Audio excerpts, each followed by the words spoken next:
자리에 모여서 하나님께 찬양과 영광을 돌리며 예배케 하심을 감사합니다.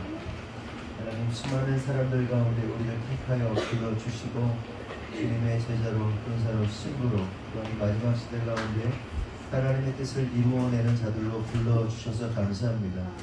하나님께서 우리에게 2022년 꿈과 희망 그리고 비전을 주셨습니다. 그것은 더 높은 부르심, 더 깊은 부르심으로 나아가는 것입니다. 하나님, 우리가 오늘 하루도 그와 우리의 삶을 통하여 하나님의 그 넓고도 깊고도 높으신 그 부르심 앞에 반응하며 나아갈 수 있도록 주님께서 역사하시고 인도하여 주시옵소서.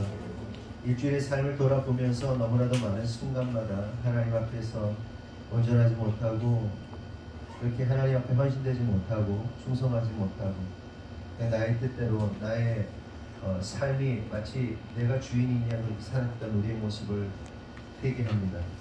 하나님, 우리를 예수 십자가 보혈의 은혜로 덮어주시고 정결케 하셔서 주님의 보좌 앞에 담대히 나아갈 수 있도록 주님 축복하여 주시옵소서. 찬양 중에 거하시는 주님, 찬양받기 합당하신 주님, 이 시간 홀로 영광받아 주시옵소서. 주님 이르실 줄 믿사옵고 예수님의 이름으로 기도합니다. 아멘. 우리에게 찬양하겠습니다.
기도는 사랑의 노래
우리가 고백한 것처럼 모든 것이 주님의 은혜입니다.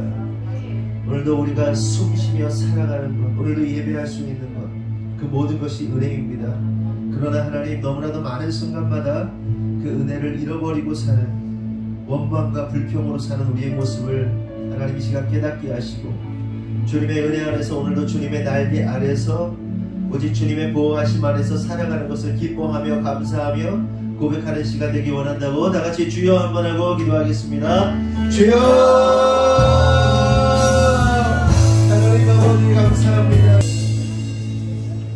오늘도 한 주 동안 지키시고 보호하시어 예배의 자리를 지키게 하시니 감사드립니다. 아멘. 무더운 날씨가 연일 계속되고 있습니다. 각자의 삶 속에서 피땀 흘리며 최선을 다해 살아가는 하늘꿈교회 성도들의 건강을 지키시고 보호하여 주시옵소서. 삶의 현장에서 온몸을 던져 번 재정을 하나님의 방법과 뜻대로 잘 사용할 수 있도록 지혜를 부어주시옵소서. 그리하여 모든 성도들 가정이 경제적 자유를 이룩하여 하나님 나라의 확장을 위해 부어주시는 재정, 물붓듯 흘려보내는 통로가 되게 하여 주시옵소서. 하늘꿈교회 모든 성도들이 진짜 예수님 제대로 믿고 제대로 신앙생활하여서 예수 잘 믿는 자들이 어떻게 삶이 풀어지는지 증거가 되게 하시옵소서. 어떤 상황과 환경에서도 무슨 일이든 넉넉히 용서가 되는 마음의 여유가 넘치는 삶, 하나님 편에서 하나님의 오르심을 철저하게 신뢰하며 사는 자들로서 신앙과 부가 압도되는 삶을 하늘꿈교회 성도들이 살게 하시옵소서.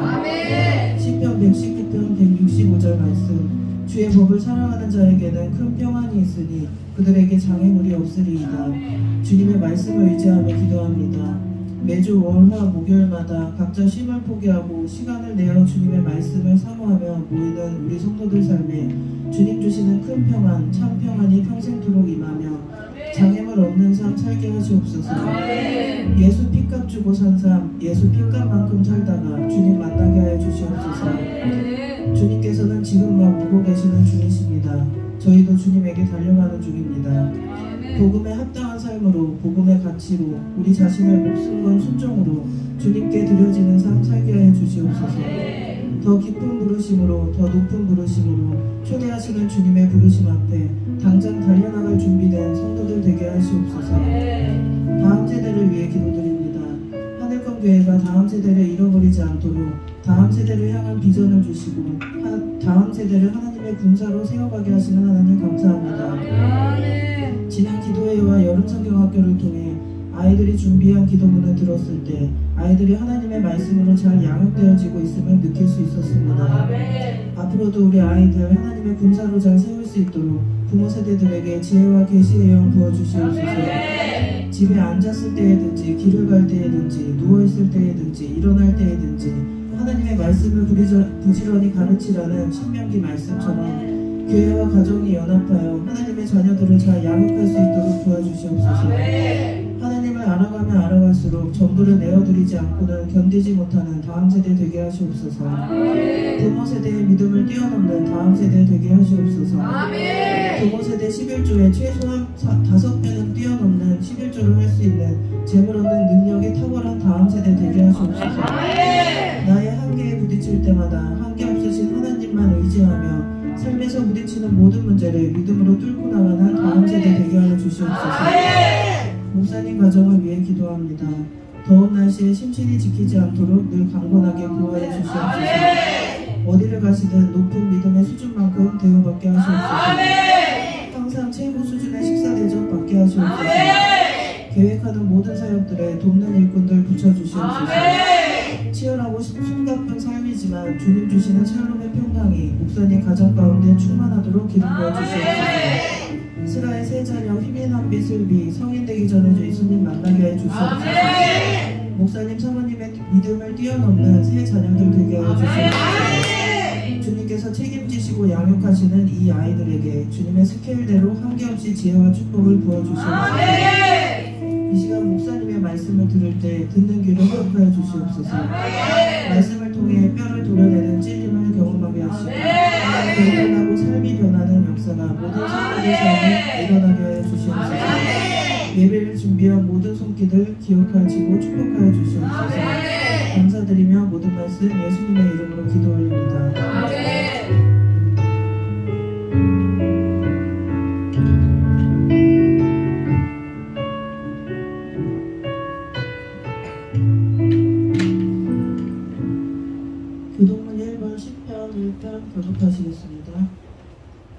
복 있는 사람은 악인들의 꾀를 따르지 아니하며 죄인들의 길에 서지 아니하며 오만한 자들의 자리에 앉지 아니하고 오직 여호와의 율법을 즐거워하여 그의 율법을 주야로 묵상하는도다. 그는 시냇가에 심은 나무가 철을 따라 열매를 맺으며 그 잎사귀가 마르지 아니함 같으니 그가 하는 모든 일이 나영통하리로다. 악인들은 그렇지 아니하며 오직 바람이 나는 겨와 같도다. 그러므로 악인들은 심판을 견디지 못하며 죄인들의 의인들의 모임에 들지 못하리로다. 무릇 의인들의 길은 여호와께서 인정하시나 악인들의 길은 망하리로다. 아멘.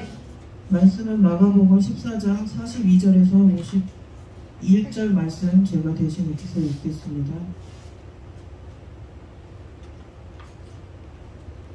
일어나라 함께 가자. 보라 나를 파는 자가 가까이 왔느니라. 예수께서 말씀하실 때에 곧 12 중에 하나인 유다가 왔는데 대제사장들과 서기관들과 장로들에게서 파송된 무리가 검과 몽치를 가지고 그와 함께 하였더라. 예수를 파는 자가 이미 그들과 군호를 짜 이르되 내가 입맞추는 자가 그이니 그를 잡아 단단히 끌어가라 하였는지라.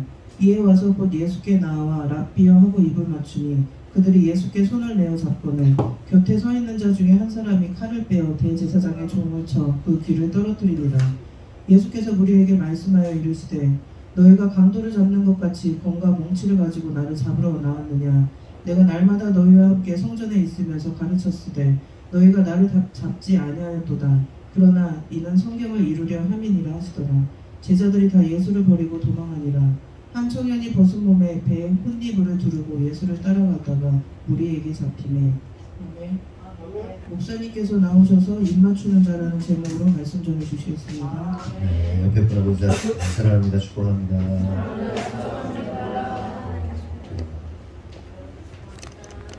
오늘 왜 강문수 집사님 거기 앉았어요? 여기 있지 않았나?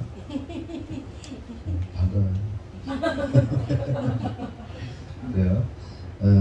오늘은 입맞추는 자라는 제목으로 말씀 나누겠습니다. 42절에서 44절 다시 한번 보면 함께 합시다. 읽어보겠습니다. 시작. 일어나 함께 가자. 보라 나를 파는 자가 가까이 왔느니라. 예수께서 말씀하실 때 곧 12 중에 하나인 유다가 왔는데 대제사장들과 서기관들과 장로들에게서 서기된 무리가 검과 몽치를 가지고 그와 함께 하였다. 예수를 파는 자가 이미 그와 군호를 짜 이르되 그가 입맞추는 자가 그이니 그를 잡아 단단히 끌어가라 하였느니라. 예수님께서 겟세마네에서 기도를 마치신 후에 제자들에게 이렇게 말씀하시죠. 일어나 함께 가자. 나를 파는 자가 가까이 왔다. 이렇게 말씀하십니다. 지난주에 말씀드린 것처럼 우리 예수님께서는 우리에게 말씀하시는 거죠. 이 일어나 함께 가자라는 말씀이 아가서에 나오는 말씀인데 솔로몬이 술람미 여인을 사랑함으로 고백할 때 함께 가자. 그런데 그리고 이것은 하나님의 영원한 시간 속에서 영원한 하나님 나라로 동행하시겠다는 말씀이라고 이미 나누었습니다. 그렇다면 여기서 우리가 한 가지 질문을 좀 할 필요가 있는데 여러분들 질문 하나 드릴게요. 예수님께서 일어나 함께 가자. 나를 파는 자가 가까이 왔다라고 말씀을 하시는데 이 말씀을 하신 의도가 뭘까? 예수님께서 제자들에게 야 일어나 함께 가자. 나를 팔 자가 왔어. 이렇게 하고 일어나 가자고 말씀하시는데 예수님께서 그렇게 말씀하신 의도가 무엇인가? 1번 가룟 유다와 사람들이 나를 잡으러 오니까 우리 피해서 도망가자라는 의도를 말했는가? 2번 가룟 유다와 사람들이 나를 잡으러 오니까 그들에게로 우리가 가서 잡히자라는 의도로 말씀하셨을 거예요. 그러니까 도망가자고 일어나 함께 가자라고 한 걸까요? 아니면 그들에게 유다를 비롯한 그 제사장과 그 무리들에게 잡히러 가기 위해서 일어나 함께 가자라고 하셨을까? 1번이에요? 2번이에요? 2번. 네, 당연히 2번이죠. 당연히 2번이죠. 도망가기 위함이 아니라 잡으러 오는 사람들에게 직접 가셔서 잡히시기 위해서 일어나 함께 가자라고 하십니다. 여기서 우리가 깨달을 중요한 두 가지 사실이 있는데 그것은 첫째로 예수님께서는 우리에게 일어나 함께 가자라고 하시면서 안내하시는 곳이 결국 어디다? 십자가 이렇게 죽음의 길로 인도하시다. 믿으시면 아멘. 아멘. 우리 주님은요 이 땅에 우리가 있는 동안에 손 붙잡고 데려가세요. 어디로? 십자가의 길로. 두 번째로 깨달을 할 사실은 그 십자가의 길은 뭐 도망가거나 회피할 수 있는 길이 아니라 반드시 성도라면 반드시 통과해야만 하는 길이라는 사실을 우리가 깨달아야 됩니다. 우리 믿는 자들에게 있어서 이 두 가지 사실은 굉장히 중요합니다. 왜냐하면 우리가 이 땅에서 신앙생활을 하는 이유와 목적이 담겨져 있기 때문이고요. 최종적인 목적지가 이 십자가의 길이고 이 십자가의 길을 통과하는 것이 인생의 목적이고 이유이고 우리의 본질이기 때문이었습니다. 그리고 이 땅에서의 삶이 끝난 이후에 영원한 하나님 나라가 있는데 그 영원한 하나님 나라 이전에 우리가 통과해야 할 길이보다 십자가의 길이다. 십자가 없이는 영원한 시간도 없다. 그렇기 때문에 주님은 자꾸 우리를 어디 데려가시는 거예요? 은수야 함께 가자. 십자가의 길로 죽음의 길로 던져놓으시고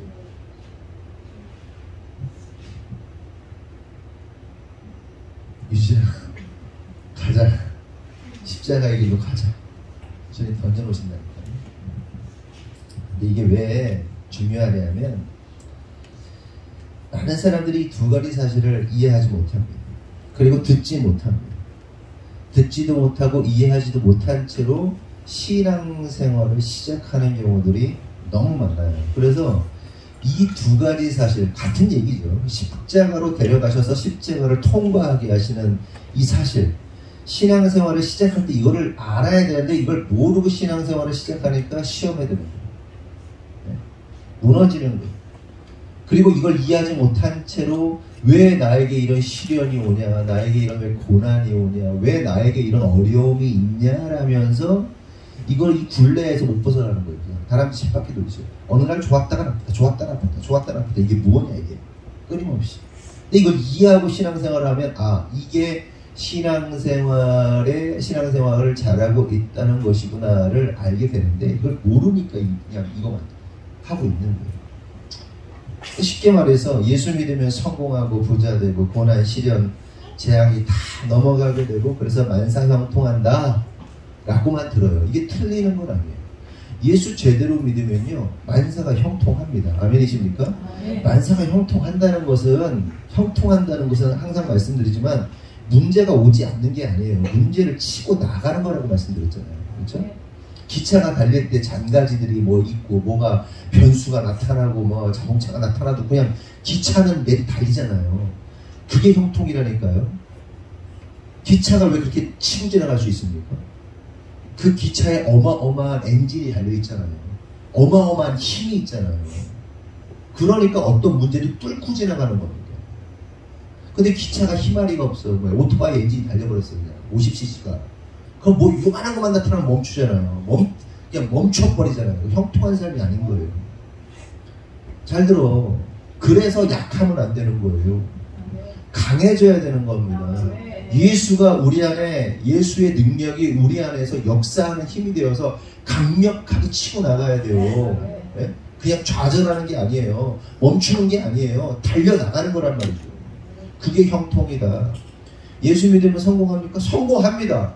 말씀의 뜻대로 살면 성공할 수밖에 없어요. 근데 왜 성공 못하는 겁니까? 말씀대로 안 사니까 성공 못하는 거예요. 지 뜻대로 사니까 성공 못하는 거예요. 예수 믿으면 성공하고 부자도 되고 시련, 재앙 다 뚫고 지나가는 형통의 역사가 있습니다. 그러나 그 이전에 뭐가 있어요? 시련이 아예 없나요? 아니, 있어요. 고난이 없어요? 있어요. 그런데 사람들이 다른 거 생각하지 않고 성공한다, 부자 된다, 뭐 잘 된다 이것만 듣고 신앙생활을 하니까 무너지는 거예요. 오히려 예수 믿으면 믿지 않았을 때보다 더 많은 고난과 시련이 옵니다. 그렇잖아요. 예수 믿는다는 이유로 비난받고 조롱받고 더 어려워져요. 그래서 여기서 무너지고 신앙생활을 포기하는 사람들이 얼마나 많습니까? 첫 단추부터 잘못 끼워지는 거예요.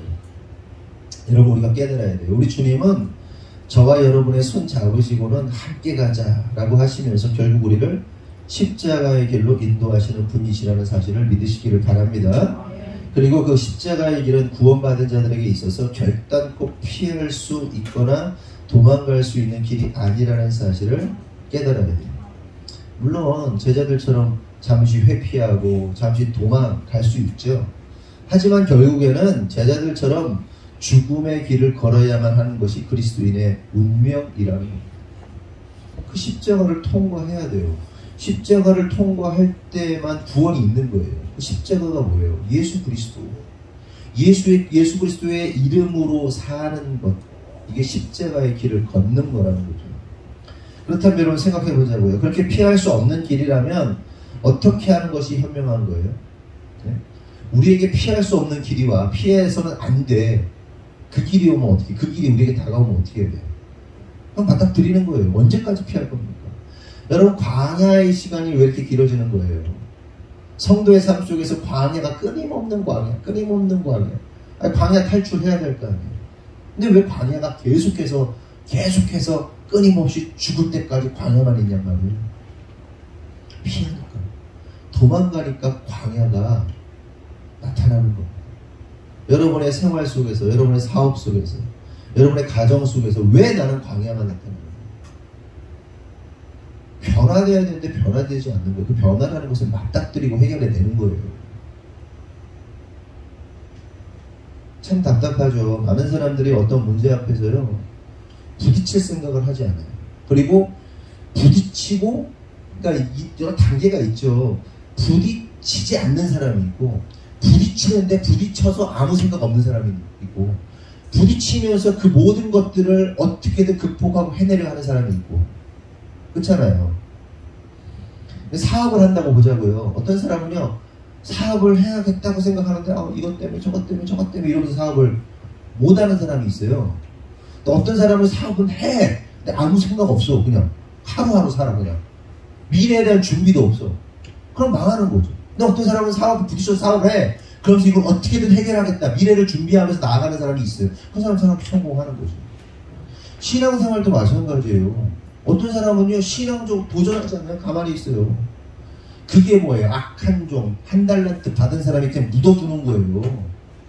그래서 뭐라 그래요? 이자라도 받으라고 그러잖아요. 이자라도 받아야지 병신아 그러면서 악한 놈아 그러면서 막 빼앗아 버리잖아요.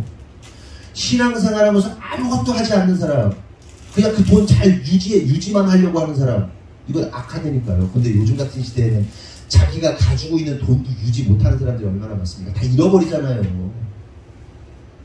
근데 하나님은 유지하는 것도 악하대요. 네? 하나님은 이 돈 내가 준 너에게 준 그 달란트 가만히 묻어두어서 유지하고 있는 것도 악하다 말씀하십니다. 어떻게 하라는 거예요? 남기라는 거예요. 준 만큼 남기라는 거예요. 한 달란트 줬어? 2달란트로 남겨. 5달란트 줬어? 5달란트를 또 남겨! 이렇게 말씀하세요.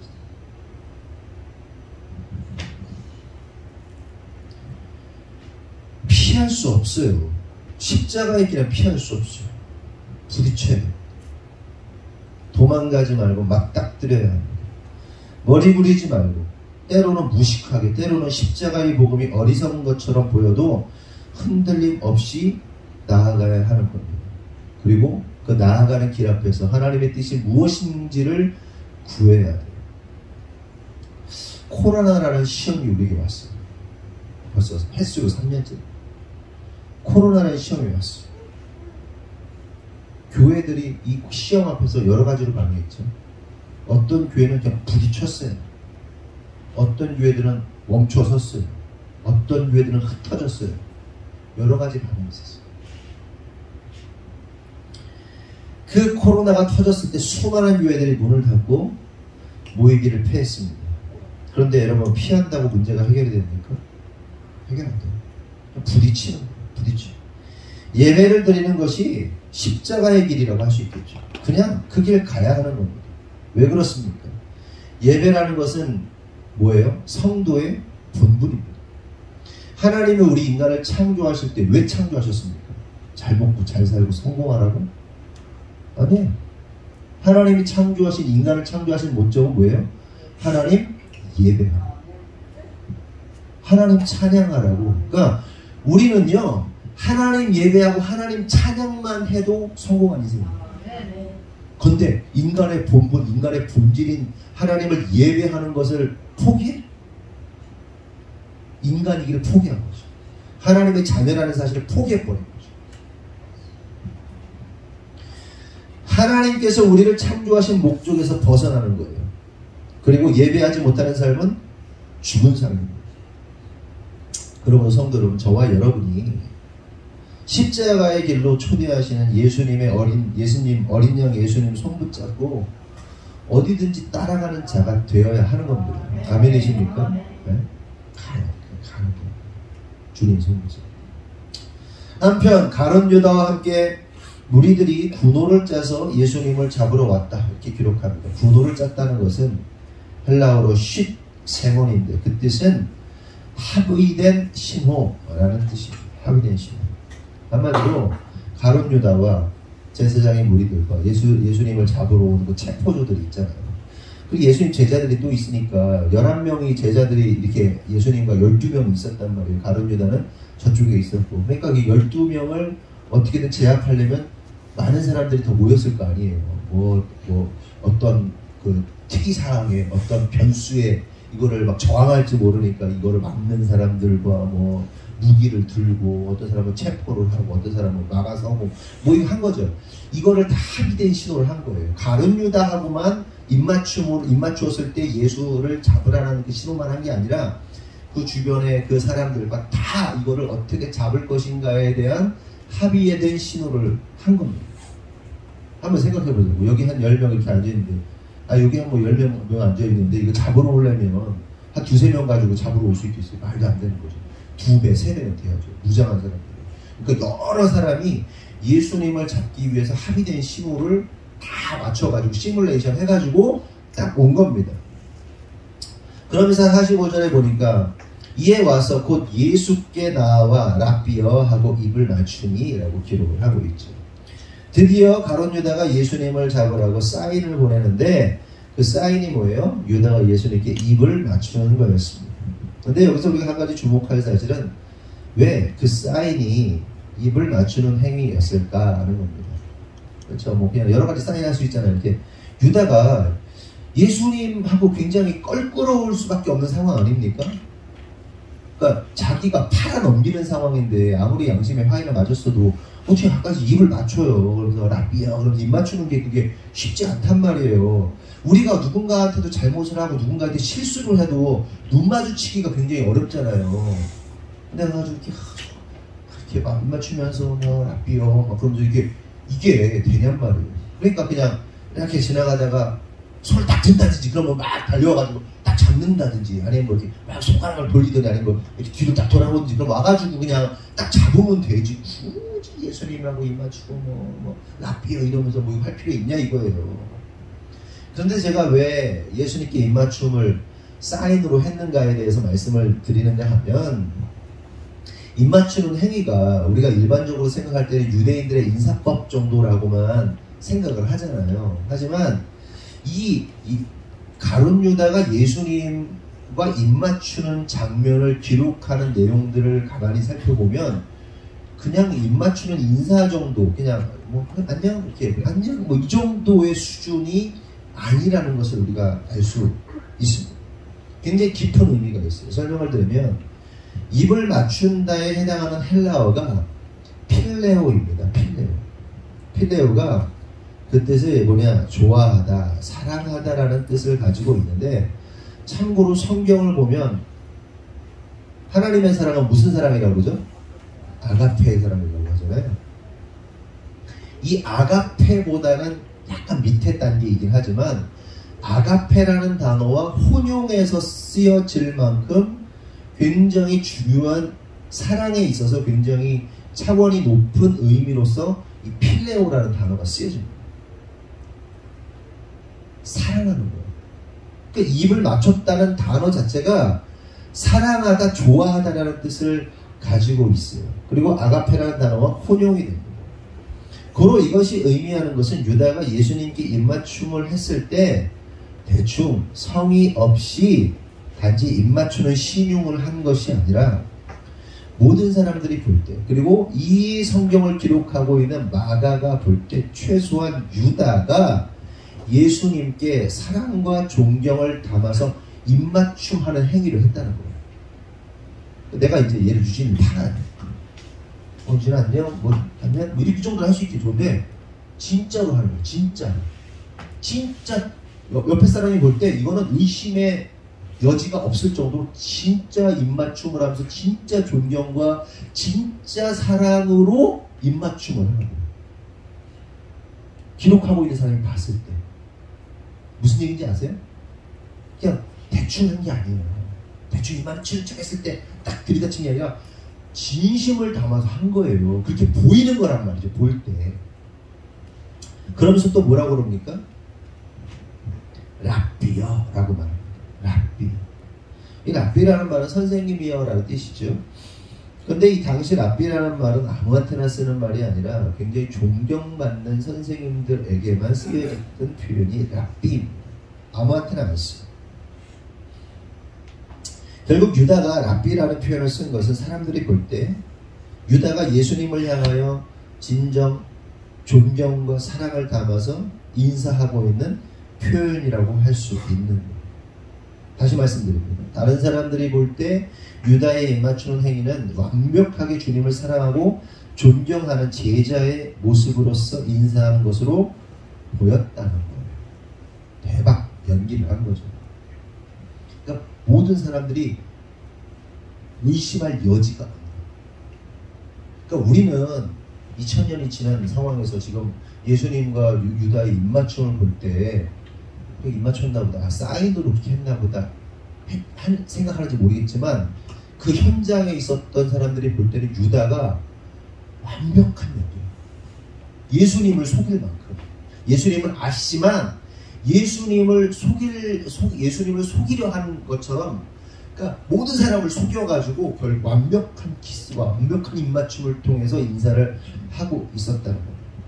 그렇다면 뭐 당연한 질문이겠지만 가룟 유다의 이런 모습이 진실된 모습이었는가? 답은 그렇지 않다. 철저하게 연출된 거짓된 모습이었다. 여기서 우리가 깨달을 한 가지 사실이 있는데, 그것은 인간은 겉으로 드러나는 행동과 모습을 통해 판단할 수 있는 존재예요? 판단할 수 없는 존재예요? 판단할 수 없죠. 속이죠. 속이는 존재죠. 겉과 속이 다른 존재들입니다. 제가 종종 말씀드리잖아요. 많은 성도들이 겉으로 보면 정말 겸손한 것 같은데 실제로는 매우 교만하다 말씀을 종종 드리잖아요. 말씀을 전하면 많은 이들이 아멘 아멘 합니다. 그리고 그 말씀대로 살 것처럼 피드백도 해요. 오늘 말씀 뭐 어쨌다, 찔렸다, 뭐했다 그렇게 하잖아요. 오늘 말씀 내가 했다. 아니 뭐 저한테는 그런 얘기 별로 못 들어봤는데 뭐 이렇게 그냥 막 이렇게 뭐 오늘 말씀이 했다고 뭐 이렇게 얘기한단 말이에요. 그러면서 어쩌고저쩌고 하지만 아멘 아멘 하지만 실제의 삶에 들어가면 어떻습니까? 아멘 다 어디 팔아먹었는지 자기 멋대로 살잖아요. 그런데 이러한 모습이 누구의 모습이에요? 오늘 본문 예수님을 팔았던 가룟 유다의 모습이면서 동시에 우리의 모습이라는 거죠. 여러분, 우리가 찬양할 때 하나님 사랑한다고 주님 사랑한다고 막 눈물 뚝뚝 흘리면서 눈물 안 흘리더라도 마음속에 막 뭉클해가지고 모든 것이 막 진짜 막 예수님한테 입맞춤하는 거란 말이에요. 그렇잖아요. 여러분들의 고백들 주님 사랑한다고 고백해놓고 탁 돌아서면 집대 때가 딱 사는 거예요. 웃으면서 가룟 유다짓 하는 거예요. 이게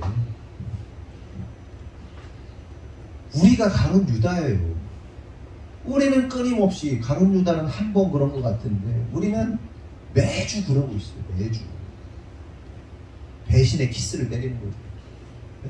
배신의 입맞춤을 때린단 말이에요.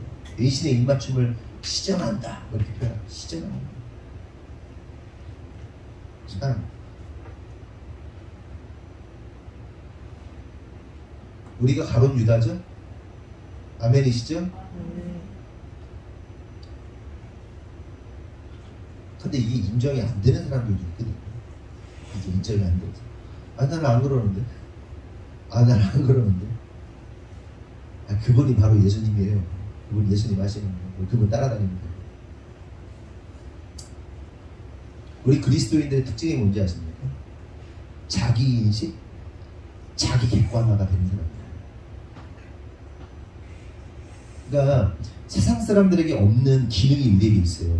그러니까 성령님이 들어와 있는 사람들의 특징이 뭐냐면 자기인식이 되고 자기 객관화가 됩니다.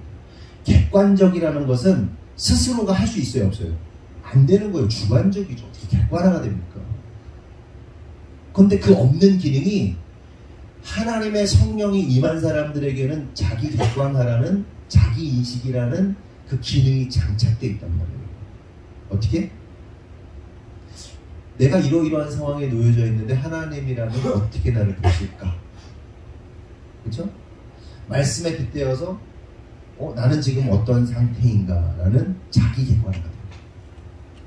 근데 세상 사람들에게는 그게 없어요. 그 기능. 다 자기가 옳아. 그런데 만약 그리스도인인데도 불구하고 자기만 옳다고 주장하는 사람들의 모습은 뭐예요? 성령님이 역사를 못하는 거예요. 성령님보다 자기가 더 세. 성령님이 계시긴 계시는데 자기가 더 세든지 아니면 성령님이 안 계시든지. 그래서요, 자기만 옳다 생각하는 사람들은 정말 반성해야 돼요. 내가 성령 충만하지 않지. 부부싸움을 해도 마찬가지예요. 자기만 옳다 주장하는 사람들 있잖아요. 자기 객관화가 안 됩니다. 네? 어떤 사건을 보면서 어떤 사건 속에 자기가 있으면서 나는 실수한 게 없다. 나는 잘못한 게 없다라고 우기는 사람들 있잖아요. 네? 자기 객관화. 자기 객관화에 그 기능은 물론 세상 사람들도 자기 반성이라는 걸 하죠. 자기 객관화는 자기 인식은 성령님의 조명을 통해서만 할 수 있는 거거든요. 자기 객관화 안 되는 사람들은 좀 회개하시고 하나님 성령께서 내 안에 오셔서 나를 좀 잘 돌아볼 수 있는 그 회개의 영을 좀 부어달라고 기도하실 필요가 있어요. 계속해서 14장 46절 47절 한번 함께 읽어보겠습니다. 없어요? 46, 47 46, 47 시작.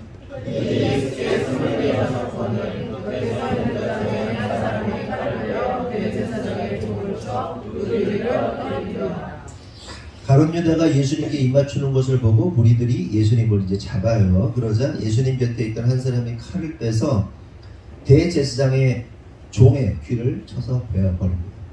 이 칼을 든 사람은 누구예요? 베드로고요. 그리고 그 귀가 잘려나간 사람은 말고입니다. 떨어지자마자 예수님께서 착 붙여주시죠. 그러자 예수님께서 베드로에게 칼을 칼집에 꽂으라 하시면서 내가 이 잔을 마셔야 한다 이렇게 말씀을 하십니다. 한마디로 이것이 뭘 의미하는 거예요? 베드로한테 야 너 칼 집어넣어. 칼집에 넣어. 뒤에 있잖아요. 칼 넣어. 그리고 귀 붙여준다. 넣어. 야 나 잔 마셔야 돼. 이게 무슨 얘기야? 네가 이렇게 하면 나 잔 못 마셔. 이 얘기죠? 이거 칼 갖다 계속 이 짓 하고 있으면 내 잔을 못 마셔. 다른 얘기로 뭐예요? 네가 지금 방해하고 있는 거야. 내가 이 잔을 마셔야 되는데 십자가의 길로 가야 되는데 네가 방해하고 있다니까? 여기서 우리가 깨달을 사실이 뭐냐면 우리의 정의로움이 때때로 주님의 일을 방해한다. 우리의 의로움이 우리가 옳다고 생각하고 행동하는 것들이 때때로 주님의 길을 방해하고 주님의 역사를 방해하고 걸림돌이 될 때가 있다는 사실을 깨달아야 한다는 거예요. 나의 옳음이 하나님 앞에서 죄가 되고 나의 옳음이 방해가 되고 나의 옳음이 악이 될 수 있다. 아멘이십니까? 그래서 주의해야 돼요. 신앙생활. 그래서 모든 상황 속에서 하나님의 뜻을 구해야 됩니다. 나의 옳음, 나의 소견이 중요한 게 아니에요. 신앙생활에 있어서는. 물론 말씀이 기준이 돼야 되겠죠. 그 말씀 속에서 하나님의 뜻을 구하고 하나님이 원하시는 것이 무엇인지를 하나님의 마음, 하나님이 진짜 원하시는 게 뭐예요? 하나님의 마음이 뭐예요? 라고 구하고 그 마음으로 선택하는 것이 옳은 거예요. 지금 베드로 입장에서는요, 정말 옳은 일 한 거 아니에요? 예수님 잡으러 가는 거 못 잡히게, 안 잡히시게 막 그 막은 거 너무너무 잘하는 거 아니에요? 그냥 귀 잘라버리고 막 그냥 목 잘라버리고 잘하는 거 아니에요? 목은 안 잘랐지만. 근데 예수님 뭐라고 하신 거예요? 나 잔 마셔야 돼. 너 지금 방해되고 있어. 칼집에 꽂아. 아무 때나 칼 비두르고 아무 때나 자기의 의로움을 드러내는 게 아니에요. 방해가 된다. 무슨 말인지 이해되셨죠? 그러면서 48절, 49절 시작. 예수께서 우리에게 말씀하여 주시되 너희가 만물을 찾는 것 같이 공과 뭉치를 가지고 짝을 잡거나 하느냐. 하나님과 너희와 함께 성전에 있으면서 가르쳤으되 너희가 나를 찾지 아니하였도다. 그러나 이는 성령을 입으려 함이라 하시더라. 읽은 말씀을 간단하게 말하면, 야, 너희들이 내가 성전에서 가르칠 때는 가만히 있었잖아. 근데 지금 너희들이 지금 강도나 흉악범 잡듯이 나를 무기 들고 와서 잡으려고 하냐? 야, 니들 지금 행동 매우 비상식적이야. 니들 좀 이상해. 응?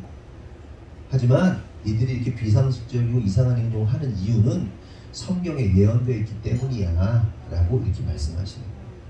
여러분, 성도의 삶 속에서도요, 매우 비이성적이고 매우 비합리적이고, 물론 세상 사람들도 그렇지만 특히 예수 믿는 것 때문에 비상식적이고 비합리적이고 말도 안 되는 일들을 당하는 경우가 얼마나 많습니까? 목회하면서 목회의 시간들을 저는 잘 기억 안 하니까 그런데 그 비합리적이고 비이성적이고 진짜 말도 안 되는 사건은 제 아내한테 물어보면 다 기억해 냅니다. 근데 얼마나 많아요. 그런 일들이 진짜 어처구니 없는 일들이 얼마나 많습니까? 그렇죠? 근데 그 모든 것 또한 우리가 어떻게 받아들일 필요가 있냐? 물론 우리가 잘못해서 그런 일을 당하는 경우도 있지만 그렇지 않은 경우라 할 때 하나님의 뜻 안에서 하나님의 역사가 이루어지는구나. 하나님이 이것을 통해서 무언가를 원하시는구나. 이 사건을 통해서, 이 어려움을 통해서, 이 고난을 통해서 하나님께서 나에게 말씀하시고자 하는 것이 있겠구나. 그러면 내가 이렇게 가야겠구나를 깨닫는 게 굉장히 중요한 거겠죠. 아멘이시죠?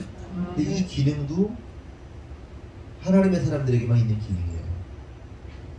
물론 세상 사람들이 반성은 하지만 특화된 기능, 옳은 기능, 완벽한 기능. 성도 여러분, 여기서 우리가 깨달을 사실이 있습니다. 그것은 예수님의 모든 말씀, 행적, 기사, 표적들, 이 모든 것들이 전부 다 하나같이 예언된 말씀을 성취하고 이루는 것이라고 봅니다. 예수님이 병 고치시는 거, 그러니까 예수님이 병 고치시려고 이 땅에 오셨다면, 그게 목적이었다면요, 예수님 사역 내내 병만 고치시면 돼요. 근데 예수님께서 병만 고치신 게 아니에요.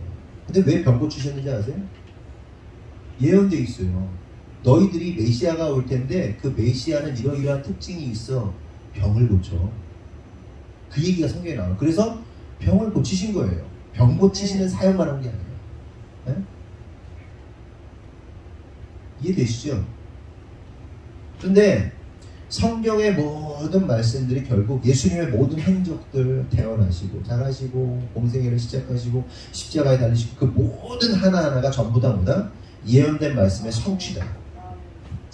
인류의 역사를 한마디로 정의하면 뭡니까? 창조주 하나님의 선포된 말씀의 성취, 그리고 그 말씀에 저항하는 악의 세력의 발악이라고 할 수 있습니다. 하나님이 말씀으로, 태초의 말씀으로 천지를 창조하셨고 말씀으로 다 하셨단 말이에요. 그 말씀, 하나님의 말씀하심이 어떻게 되는 거예요? 인류의 역사는요, 그냥 하나님의 말씀의 성취입니다. 아멘. 알파와 오메가, 시작과 끝이 그냥 하나님 말씀의 성취입니다. 아멘. 그런데 그 가운데 하나님 말씀의 성취를 못마땅히 하는 자들이 있단 말이에요. 어둠의 자식들이. 그거 한번 막아보겠다고 발악하는 거예요. 세상의 주관자들이 그거 한번 해보겠다고 난리를 치는 거예요. 하지만 그럼에도 불구하고 하나님의 말씀은 어떻게 돼요? 반드시 성취됩니다. 변수는 있지만 변수도 뭐 변수라고 할 수 없어요. 그러니까 어떤 몇 개 저항도 있지만 결국에는 하나님의 말씀이 성취되고 완성이 되는 거예요. 그런데 제가 무슨 말씀을 드리려고 하냐, 성도의 삶, 특별히 하나님의 택하심 가운데 살아가는 자, 하나님과 함께 동행하는 자들의 삶이 이렇다는 거예요. 하나님의 삶, 그러니까 성도의 삶과 인생은 선포된 하나님의 말씀의 성취와 그 성취를 막으려는 사단과의 싸움입니다. 네? 하나님 저를 구원하셨어요. 하나님 말씀으로 살게 하셨어요. 그럼 하나님 말씀이 우리의 삶을 통해서 계속 성취되는 거예요. 아멘이십니까? 아멘. 성취돼야만 해요. 아멘. 2022년 그 더 깊은 부르심, 더 높은 부르심으로 너희들이 나아가 라고 하나님 말씀 선포해 주신 겁니다. 그럼 이거 이루는 거예요. 그쵸? 아멘이시죠? 아멘. 우리는 반드시 더 깊고도 높은 부르심으로 나아갈 겁니다. 아멘이십니까? 그런데 이걸 사단이 막는 거지. 우리의 연약함에 틈타는 거지. 방해하는 거지. 에? 변수를 일으키는 거지. 그런데 그때 우리에게 아까 말씀드렸듯이 형통이라는 하나님의 놀라운 강력한 예수의 이름을 의지함이 있으면요, 다 뚫고 지나가는 겁니다. 빠바바바바 치고 가는 거예요. 에? 그런데 이 힘이 없으면 돼요. 말씀의 능력으로 살지 않고 지 힘으로 살려고 그러면 어떻게 해요? 내 엔진이 50cc란 말이야. 에? 50cc짜리 가지고 막 그냥 틀리면 뭐 조금만 변수 나타나면 삐그작삐그작 그러고 그러는데 그게 내 힘이란 말이에요. 하나님의 힘으로 막 10,000cc, 20,000cc 이런 게 차가 있는지 모르겠는데 막 빠바바바박 치고 가면 어떻게 되겠어요? 이길 수밖에 없어. 승리할 수밖에 없어. 그럼 자꾸만 내 힘을 의지하려고 해. 사단이 집어넣어. 이 방법을 쓰는 거야, 인마. 야, 가만히 계산해봐. 이게 맞잖아. 하나님의 방법은 뭔가 불확실한 것 같지 않니? 막 믿음도 필요하고, 막 뭔가 이루어질 것 같지 않고. 근데 봐봐, 이거 네가 지금 이렇게 하면 되잖아! 라고 속인단 말이에요.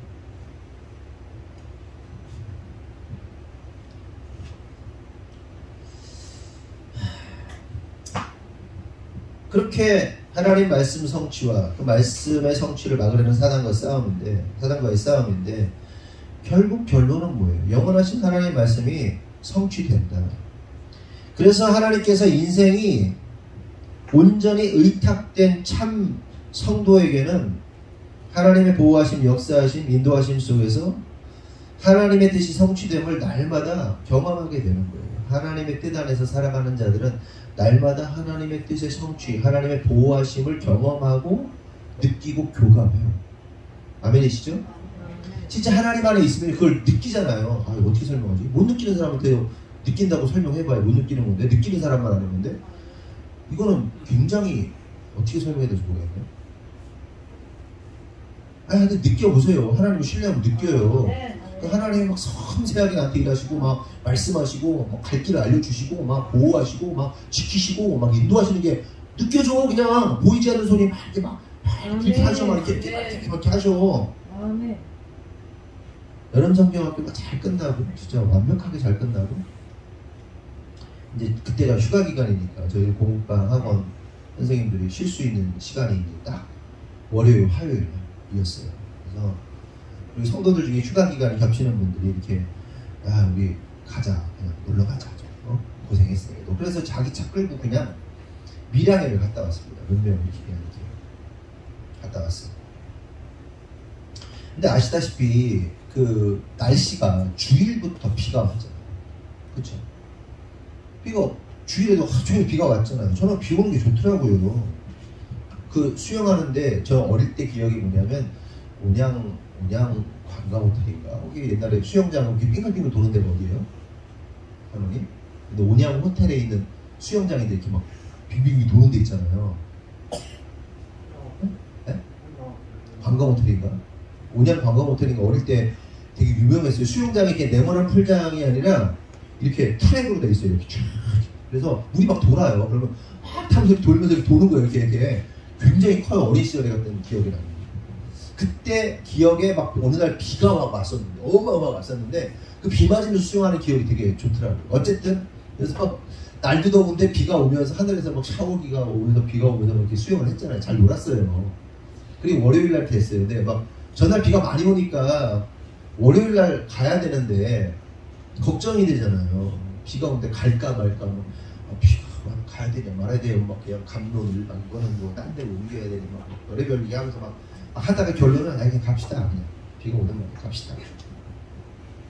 1년에 한 번 있는 휴가인데 이때 안 놀면 못 논다. 그래서 그냥 무작정 떠났어요. 아침에 고속도로 타고 가는데 비가 오는 거죠. 구간마다 오락가락 하긴 했지만 전반적으로 비였어요.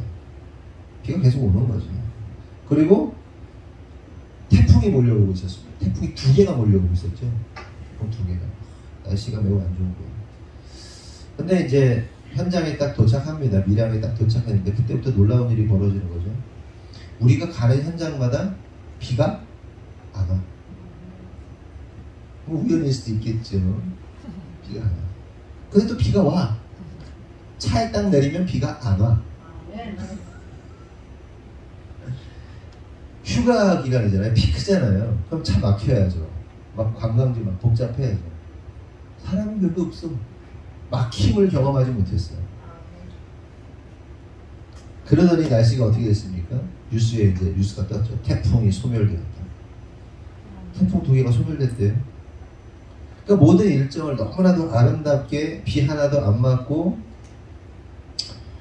우산 한 번 안 펴고 사실은 그 기간 동안에 뜨거울까봐 걱정했거든요. 뜨거울까봐. 근데 구름이 막 껴가지고 막 너무 뜨거워야 되는데 하나도 안 뜨거워. 그리고 간혹 하나님께서 미스트를 물에 칙칙 뿌려주시는 거예요. 그 있잖아요. 그 빗방울 같지 않은 빗방울. 한 번씩 이렇게 뭐 이 정도 뿌려주시는 정도 미스트 뿌려주셔가지고 여행을 잘 마쳤어. 작년에도 그랬거든요. 또 한 번 그렇게 하나님의 충만케 역사하시는 경험하고 일정을 마쳤습니다. 그리고 이제 천안으로 돌아오게 되는데 그때부터 이제 고속도로에서 어마어마한 비가 때려붙기 시작합니다. 비가 너무 와. 근데 그때 하나님께서 고사가 이렇게 말씀 안 하시고 저한테 말씀하시는 것 같더라고요. 야, 이 목사, 원래는 니네 일정이 이게 네가 이 상태로 일정을 경험해야 되는 거야. 너 알지? 너 내가 이렇게 구름들 다 이렇게 치워가지고 이렇게 태풍 오는 거 예시 갖고 이렇게 부르는 거 너 알지? 그거 깨닫게 하시려고 비를 엄청나게 보여주시는 것 같더라고요. 그러니까 그 현장에 태풍이 몰려오고 있는 현장에서는 그냥 뭐 멀쩡하게 비도 나 비 맞았다 우산 폈다고 하시는 분 있어요? 뭐 있을 수도 있어. 근데 최소한 저나 제 아내가 다니는 주변에는요 한 번도 안 그랬어요. 한 번도. 그러면서 뭐라고 그러냐면 성도들이 목사님 사람이 따라다녀야 된다고 지금. 그래야 비 안 맞는다고. 따라다녀야 된다고. 경험을 못했어요 비를. 근데 고속도로에서는 어마어마하게 쏟아지는 거예요. 다 그 깨달음을 주시는 거예요. 원래 네가 이렇게 맞고 다녀야 돼. 내가 너 지금 지킨 거 알지? 와, 이게 바로 이스라엘 백성에게 있었던 게 이제 사실은 한두 번이 아니라 한두 번이 아니라 제가 얘기했잖아요. 마라나타 선교단이라고 단국대학교 마라나타 선교단 그 친구들이 무슨 요일마다 얘기했죠? 목요일 점심때죠.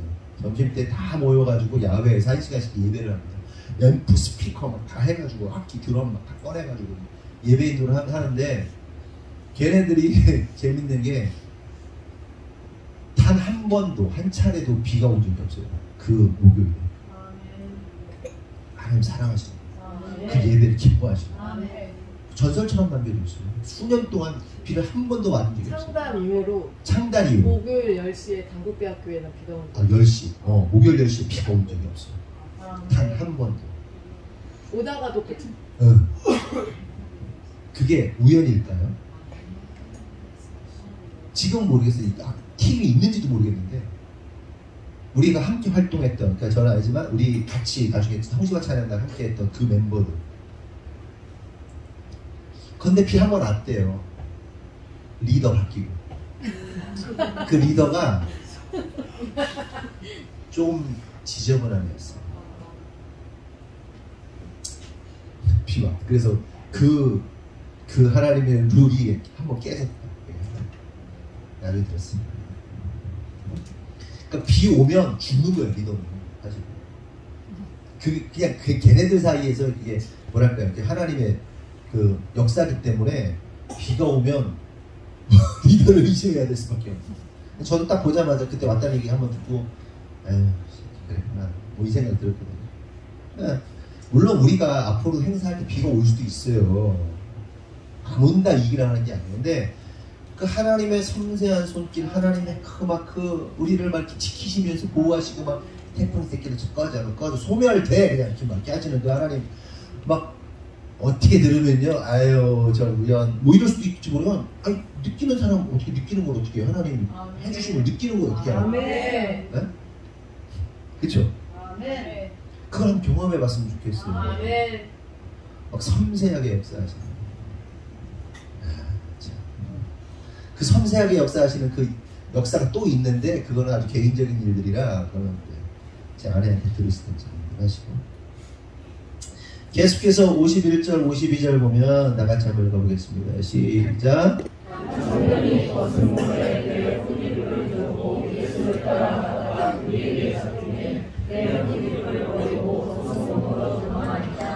바로 이어지는 말씀입니다. 청년이 벗은 몸으로 배 혼입을 두르고 예수 따라가다가 무리에게 잡히매 배 혼입을 버리고 벗은 몸으로 빨가벗은 몸으로 도망갑니다.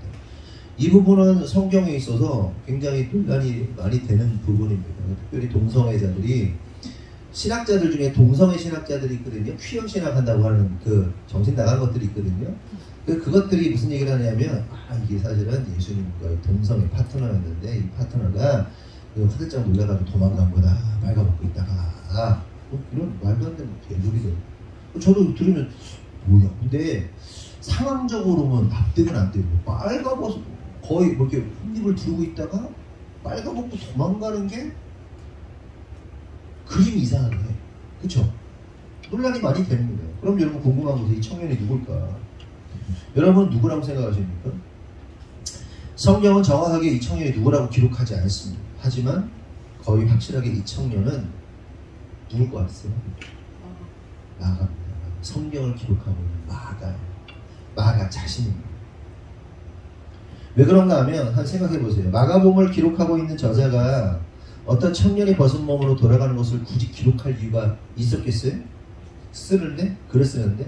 그러니까 예수님께서 붙잡혀 가시는 절체절명의 순간에 굳이 어떤 청년이 벗은 몸으로 도망간 이야기를 쓸 이유가 있겠냔 말이에요. 논란의 여지가 많단 말이에요. 굳이 쓸 필요 없어요. 그러니까 지금 상황이 예수님이 잡혀가는 거예요. 잡혀가는데 굳이 어떤 사람이 빨가벗고 도망간 얘기를 왜 넣어? 여러분이 마가복음의 저자라면 그 얘기를 쓸 이유가 있겠어 너라면? 굳이 빨가벗고 도망간 얘기를? 기록 안 해요. 그런데 왜 기록했을까요? 기록할 만한 이유가 있는 거야. 그럼 그 이유가 뭐냐? 그것은 바로 그 벌거벗은 채로 도망간 사람이 마가 자신이었기 때문에 그렇게 자신의 수치를 드러내므로 회개하는 마음을 담고자 기록한 것이라고 보는 게 맞습니다. 여러분 성경은요 어떻게 기록됐습니까? 누구의 감동으로? 하나님의 감동으로 성령의 감동으로 기록된 책이 성경입니다. 만약 마가가 성령의 감동으로 기록하지 않았다면 어떻게 됐겠어요? 자기의 창피함, 자기의 수치를 기록할 필요가 있어요 없어요? 너 지금 갑자기 네가 빨가벗고 나갔다는 얘기를 네가 일기장에 아니 뭐 누구 사람들 보는 공문서에 너 쓰겠니? 내가 어느 날 빨가벗고 도망갔다. 이게? 그런데 왜 기록하고 있는 거예요? 사람의 감동으로 쓴 게 아니라 성령의 감동으로 썼기 때문에 자기의 수치를 드러내고 있는 거예요. 이해되세요? 그래서 성령의 감동으로 기록되지 않았으면 벌거벗은 이야기는 기록되지 않았을 것이다. 왜? 수치스러운 일이니까. 마가가 성령의 감동으로 기록했기 때문에 마가는 자신의 수치를 가감없이 기록할 수 있었던 것이다. 실제로 우리들도 그렇잖아요. 우리의 지난날의 과오, 잘못, 수치, 부끄러움. 성령이 충만하면 어떻게 하죠? 창피하지만, 인간적으로 창피하지만 성령 안에서 드러내죠. 그렇죠? 그리고 우리 농담도 막 하잖아요. 막 서로의 과오와 과거를 막 아무렇지도 않게 막 부끄럽지 않게 막 드러내잖아요. 그리고 그 얘기를 또 들으면서도 무슨 생각해? 아, 저게 내 얘기지. 사실은 뭐 내가 뭐 더 잘난 게 뭐가 있어. 나도 똑같은 쓰레기였지. 이거를 느끼잖아요. 아멘이시죠? 그래서 성령 충만한 교회, 성령 충만한 성도의 특징이 뭐예요? 자신의 수치를 용감하게 드러낸다. 그러나 성령 충만하지 못한 교회, 성령 충만하지 못한 성도일수록 어떻게 해요? 감추죠. 속이죠. 어떻게든 책 잡히지 않으려고 연기합니다. 오늘 가룟 유다가 연기하잖아요. 에? 연기하잖아. 자기 수치 우리 교회 같은 자기 수치를 드러내는 교회가 어디 있어요? 에? 막 드러내잖아요. 자기 수치를 막 드러내잖아. 그거 가지고 또 저거 말 하는 사람 있어요? 없어요. 그 웃으면서 아이고 야 우리가 이랬었다 야. 근데 내가 그렇지 뭐 나도 그래. 나도 그랬잖아. 나도 쓰레기잖아. 어? 근데 만약 고기야 좀 먹어가지고 성령 충만을 잃어버린다는 거야. 성령 충만이 없으면요 회개가 없어요. 자기 수치에 드러냄이 없단 말이에요. 어떻게든 가려요. 아까 가룟 유다 보세요. 진짜 스승마저 속이겠다는 마음으로 입맞춤 나비요. 네? 우리 문수집사님도 왔다고 칼 들고 와서 죽이려고 나왔는데 목사님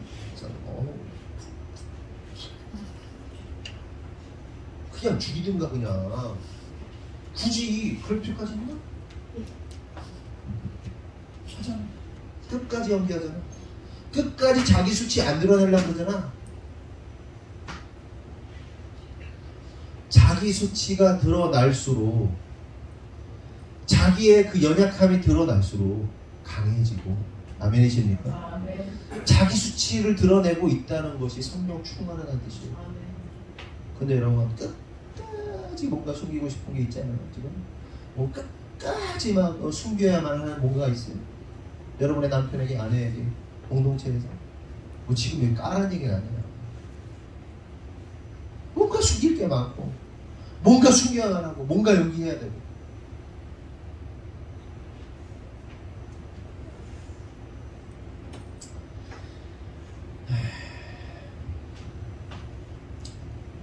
그렇게 이 벌거벗은 청년은 나가 그 자신이에요. 그런데 여기서 우리가 주목할 사실이 있는데 이것은 이 사람이 입은 베헛 이불이라는 단어예요. 헬라어로 신돈인데 고운 베옷, 삼베옷을 가리키는데 무릎까지 내려오는 속옷 혹은 혼이불 이렇게 나옵니다. 검색해 찾아보면 사전을 찾아보면 그러니까 잠잘 때 입는 이게 그러니까 원래 중동 지역에 이렇게 이게 입으면 옷인데 벗으면 이불 같잖아요. 이해되시죠? 이렇게 막 늘어지잖아.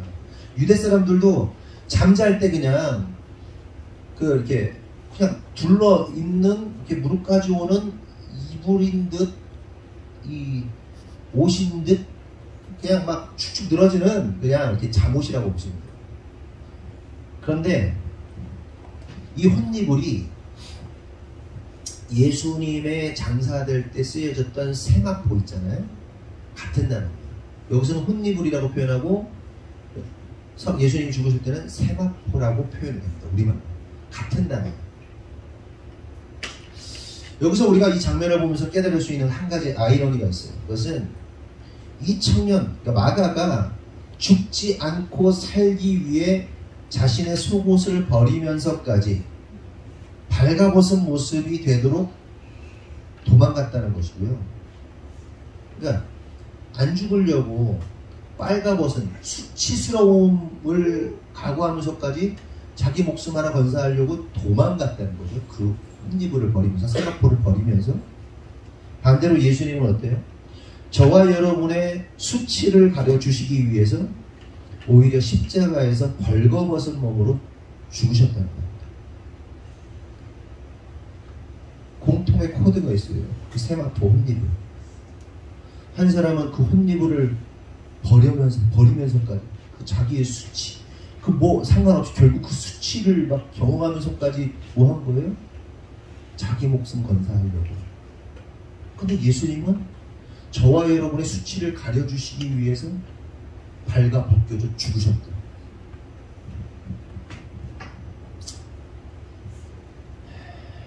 다시 말해 인간들은 자기 몸 하나 건사하고 어떻게든 자기 목숨 하나 지키기 위해 예수를 버리고 부인하면서까지 몸부림치며 사는 존재들인 것에 반해 우리 주님은 이런 우리들을 위해 자신의 수치를 아무렇지 않게 드러내셨던 분이다. 그런데 최악이 뭐냐? 그렇게 우리를 위해 자신의 몸을 내어주시고 수치를 당하신 예수님께 어처구니 없게도 우리는 가룟 유다처럼 끊임없이 배신의 입맞춤을 시전한다. 말씀 듣고도 각자의 생활로 돌아가면 언제 그랬냐는 듯이 배신의 입맞춤을 한다. 그리고 예수 그렇게 팔아버린다. 이게 가룟 유다와 우리의 모습이라는 거죠. 지금 여러분들 거울 딱 보여주는 거예요. 그것도 제가 거울 보는 거예요. 진짜 한심하게 그지없잖아요. 주님은 나를 위해서 수치를 당하셨는데 나는 살아보겠다. 그러면서 그렇게 죽으신 예수님을 위해 내가 목숨 걸고 사랑해야 되는데 충성해야 되는데 그러지 않냐고 뭐예요? 연기 샥 하면서 입맞춤 딱 하고 예수님 등에 탁 긁고 간단 말이에요. 죄 지으면서. 우리가 어떤 인생인가를 좀 생각해 볼 필요가 있어요. 우리는 가능성이 없어요. 아무런 가능성이 없어요. 사랑이 하나도 없어요. 내가 뭘 잘나? 내가 뭐 어떤 뭘 했어? 내가 뭐 큰 교회 목사야? 내가 뭐 아니 뭐 하나님을 위해서 뭐 어떻게 뭐 대단한 일을 했어? 내가 뭐 어마어마한 뭐 했어? 쓰레기네 쓰레기.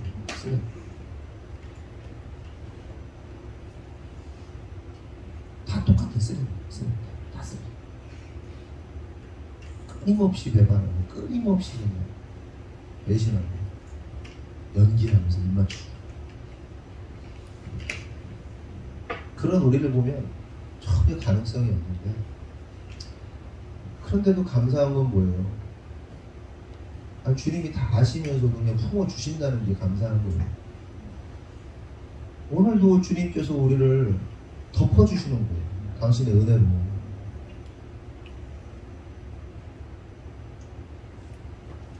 꺼보세요.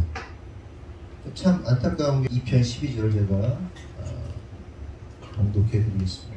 거기 있네요. 진짜 다 같이 한번 읽어볼까요? 시작. 그야 그의 입맞추라. 그렇지 아니하면 진노하심으로 그가 그에서 말하니 내 진노가 그것이니라. 여호와께 피하는 모든 사람은 다 모두 이쁘다. 아멘. 여러분 우리가 입맞춤 해야 돼요. 근데 가룟 유다 같은 입맞춤이 아니라 그 아들에게 입맞추는 정말 삶을 살아야 되는데 성경에 보면 여러 입맞춤이 나옵니다. 근데 배신의 입맞춤들이 많은데 진짜 입맞춤 해야 될 것은 향유 옥합을 깬 여인이 어떻게 합니까? 옥합 깨면서 물로 씻으면서 그의 발에 입맞추죠. 낮아지고 또 낮아지고 자신의 삶을 깨어서 주님 앞에 그 발 앞에 엎드려 입맞추는 그 삶 살아야 되는 겁니다. 성도 여러분, 저와 여러분이 그렇게 겸손함으로 낮아짐으로 주님 발 앞에 입맞추는 삶 사는 저와 여러분 되기를 예수님의 이름으로 축원합니다. 기도하겠습니다. 하나님 감사합니다. 말씀을 통해서 깨닫고 입맞추는 삶에 대해서 우리가 나누었습니다. 가룟 유다가 주님께 입맞춥니다. 겉으로 정말 사랑과 존경을 담아 입맞춤하는 것처럼 모든 사람이 보고 판단했습니다. 마가도 그렇게 기록합니다. 그러나 그의 입맞춤은 배신의 입맞춤이었고 주님 등에 칼 꽂는 입맞춤이었습니다. 그 입맞춤을 보면서 우리가 가룟 유다와 같은 자 아닌가 생각해보게 됩니다.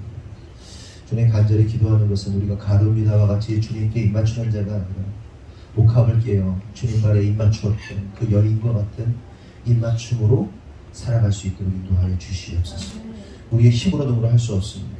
오늘 우리 안에 계신 성령님께서 역사하셔서 우리의 마음을 주장하셔서 정말 낮아짐으로 입맞춤하며 살아갈 수 있는 우리 성도 되도록 주님 축복하여 주시옵소서. 주님께서 이루실 줄 믿사옵고 예수님의 이름으로 기도합니다.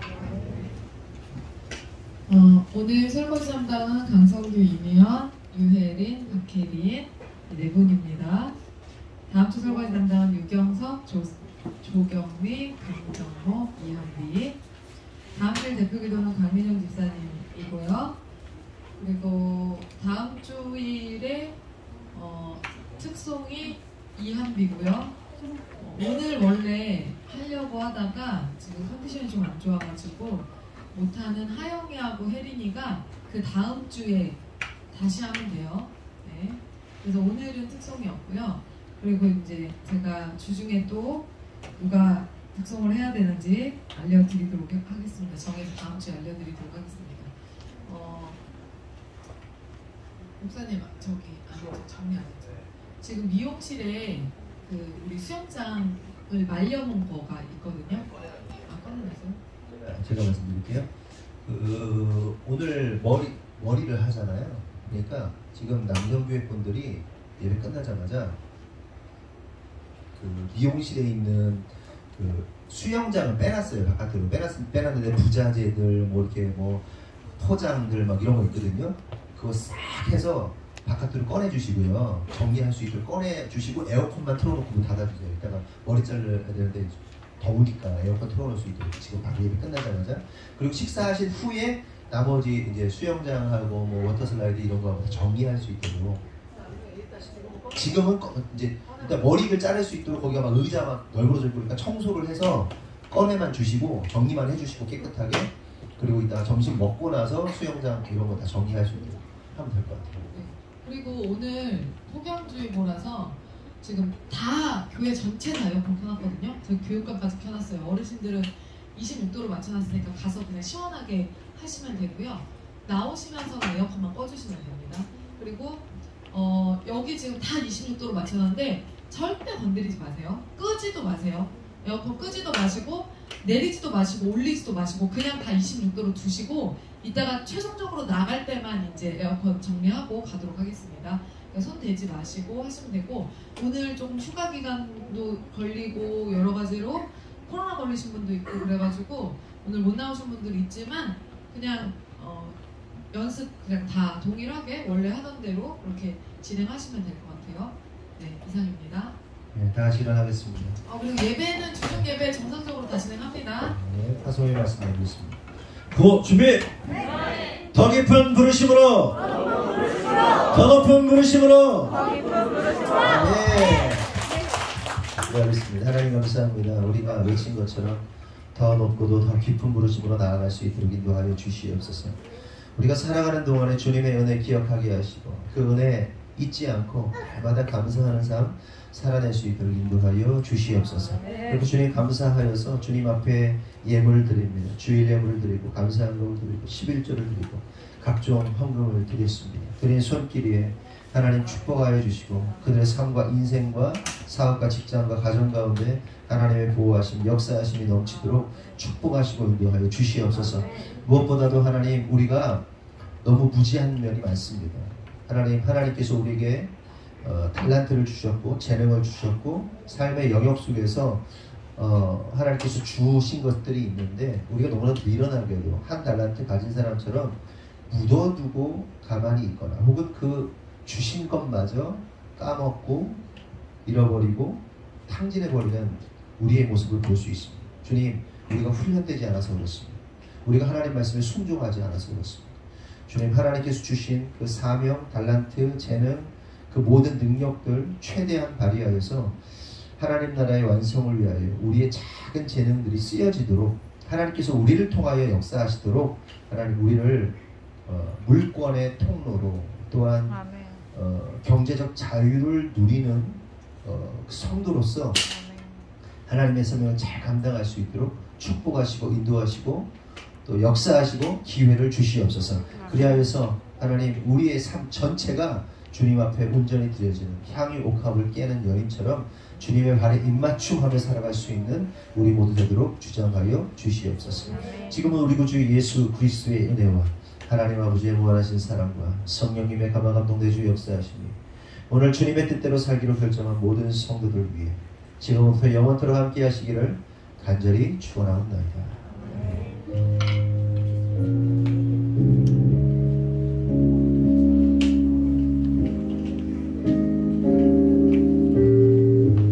우리 하나님께 영광을 박수 드리겠습니다.